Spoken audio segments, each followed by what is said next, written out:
campeão do papo e da confusão. Ele canta, dança, pula, briga. Continuamos falando sobre esse assunto que tanto nos agrada, que tanto nos fez felizes quando pequenos, que são os desenhos antigos. Exatamente. E aí, Olivier, me diz uma coisa, eu já falei do Tubarão, que eu adoro, mas eu sei que você também é fã de corrida. Eu gosto. Corrida me lembra um desenho clássico do Hanna-Barbera que se chama Corrida Maluca. Assim, olha, gente, pode ter desenho que for, mas Corrida Maluca, assim, dentre essas histórias de corrida, foi que marcou a época, cara. Até hoje, você tem uma ideia, é uma coisa interessante de se falar, tem gente que faz essa corrida, tá? Eu acho que na Inglaterra, né? E o pessoal imita os carros e tudo. Se veste a caráter e tal, perfeito, cara. Depois eu vou procurar me informar se é Inglaterra ou não, se não for, depois eu vou me corrigir. Mas eu sei da história realmente, o pessoal imita os carros e tudo. Mas é muito legal, cara, o pessoal botava roupa e tal, e assim, os personagens que foram selecionados para essa corrida maluca, né, que foi feita em 1968, esses personagens foram tão populares, apesar de 34 episódios somente, foram tão populares, mas tão populares, eles fizeram carreira solo. Teve a Penélope Charmosa, né, que teve seu desenho próprio, teve o Muttley e o Tique Vigarista, que fizeram qual é o nome da negócio? Máquinas Voadoras, que era eles tentando pegar um pombo, né? Clássico, Pomball, que era muito legal, que era um personagem que ele não conseguia falar direito, e tinha um outro magrinho que tentava interpretar ele, que às vezes tentava repetir tudo que ele falava, ou senão ele falava assim, não, ele falou tchau, o cara ficava Pomball, sempre falava pombo dava pra entender. Aí ele chegava pombo, e ele fala assim, não, ele falou tchau. Mas o cara ficou meia hora falando, falou tchau.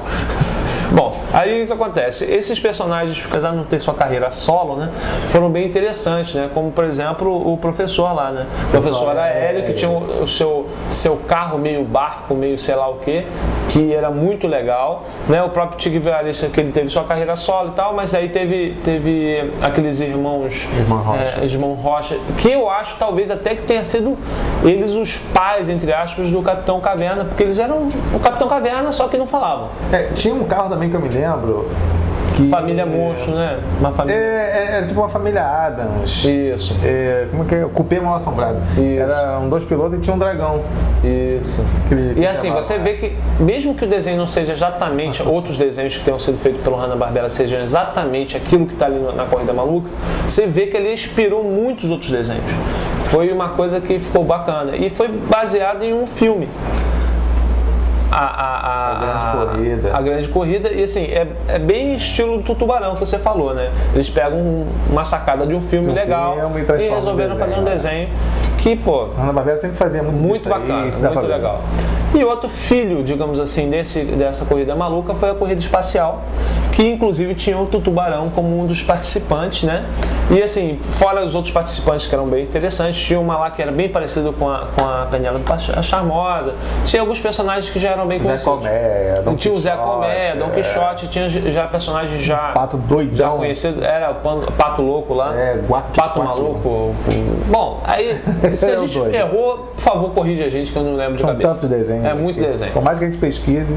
Aí o que acontece? Essa Corrida Maluca tinha o que eu gostava muito, era o Capitão Guapo. O Capitão Guapo, na verdade, era o cara ruim. Ele era o ruim da parada e ao mesmo tempo o mocinho. O cara, ele tinha um botão lá que se transformava no Capitão Guapo para poder fingir que era bonzinho.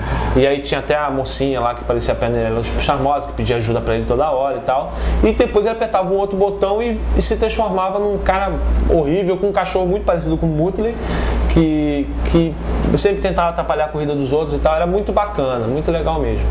Outra coisa interessante, voltando à Corrida Maluca, é que o Tique Vigarista nunca ganhou nenhuma corrida. Bom, também, né, que na época ia ficar meio ruim, né, mal ganhar, né? Mas ele chegou perto. Ele chegou perto de, quem diria, sem fazer nenhuma trapaça. Teve uma corrida que ele não fez trapaça alguma, que ele chegou no final em primeiro, mas aí um pouco antes de passar a linha, ele parou para poder dar um autógrafo pro Muttley. Olha só, aí todo mundo passou ele, cara. Você vê, o cara tinha um azar danado. Além de ser vilão da história, ele Nunca ainda ganhou tem uma azar, corrida, né? Porque nem se fala. E pior de tudo, também tinha uma parte também que é aquela história, né? Ele chegava sempre a chegar em primeiro lugar em algum momento da corrida. Ele poderia continuar em frente, né? Em primeiro lugar, mas não, ele parava. Não, peraí, vamos parar que a gente vai deixar uma armadilha.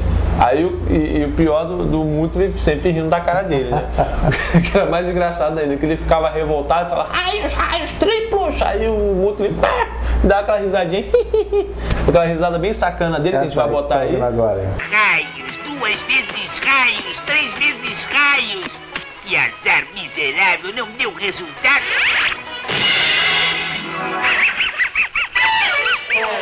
Todo mundo já escutou essa risada. O Muttley também teve seu desenho, tá? É legal falar que ele era um rabugento, não é? Ele chamou, o nome era Rabugento, o detetive, mas não tem nada a ver. Era o Muttley mesmo. E ele resolvendo alguns casos e tal, que era, aliás, era típico da Hanna-Barbera fazer negócio de resolver casos, né? Tipo, era uma coisa assim meio que moda pra eles. Tinha o Scooby-Doo, tinha o Tubarão, o Scooby-Doo. O Tubarão. A Pantera Cor-de-Rosa mesmo, com o Pantera Cruzado. Pantera Cor-de-Rosa, mas não era da Hanna-Barbera. Não, sim, Olha mais isso aí. Ops, corta. Você deve ter uma falhazinha ali que eu vou botar depois. Oi? Quando ele falou o Capitão Guaco, não era cachorro, era um gato. Não, mas ele veio e depois se transformava num Não, ele era um gato, era um cachorro feio que se transformava num gato branquinho felpudo, eu tenho certeza. Eu lembro até o cachorro tinha era meio todo com pelo arrepiado, parecido com um cara. Eu jurava que era um gato, cara. Tá vendo? Você que deu uma canelada agora. Ui, dois. Tá vendo? Bom, tudo bem fazer. Agora eu vou te falar uma curiosidade. Você sabia que o Michael Schumacher era chamado de Dig Vigarista? Pô, coitado do cara, né? Não é porque ele trapaceava, não. É porque ele tinha queixada parecida com o Dig Vigarista. Mas, pô, podia comparar com o outro. Pilotava, cara, totalmente arriscado. Ele tirava quase os pilotos até chegou a tirar de alguém da pista. Aí eu apelidaram de Dig Vigarista. Mas quem andava mais pela grama é o Katayama, que eu lembro até hoje que era o Katagrama. Katagrama, né? Eu nunca mais vi falar dele. Mas, bom, voltando ao assunto, então tinha isso, né? Era legal que assim, tinha o Barão Vermelho, né? Que era baseado um pouco na história da Primeira Guerra e tal, da Segunda Guerra. Bom, inúmeros eram 11 competidores, eram 11 legais. E assim, todos eles tinham cada um seu estilo totalmente diferente um do outro. E era muito legal, muito divertido. Foi um dos desenhos que realmente marcou a minha vida, tenho certeza que marcou a vida de muita gente. Com certeza.